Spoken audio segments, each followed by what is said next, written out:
For the African continent to attract investors, it will need to resolve its challenges which hinder foreign direct investment. That was the message at the Africa Investment Forum in Sandton, Johannesburg.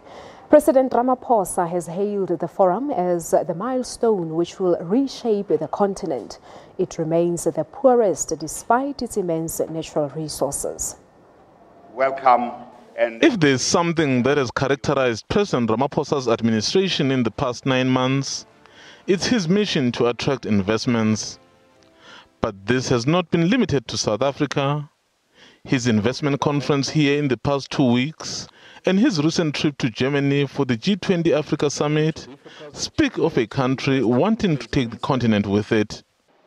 Indeed, this is a marketplace to do deals and to conclude transactions. Africa is indeed a continent on the move. It is indeed a continent on the rise. It has experienced significant growth over the last 2 decades, and this has largely been fueled in part by improved governance and deepening democracy through a number of countries on our continent. And the continent agrees that the time for talk is over. The Continental Free Trade Agreement is but one step from tackling development issues.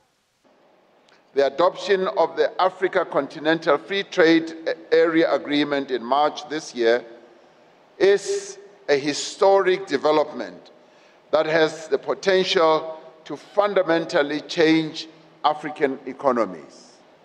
And this calls for governments to invest not only in skills revolution, but also infrastructure.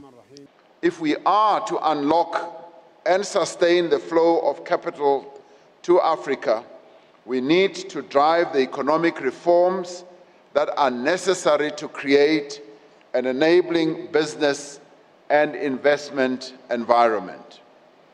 To be globally competitive, to become investment destinations of choice, we need to resolve the problems that keep investors away from our continent. Having secured close to 300 billion rand at the last investment summit, the president hopes this one will raise close to $30 billion for the continent. Whether you speak to politicians or business people, everybody agrees that it's important to build partnerships between public and private sectors.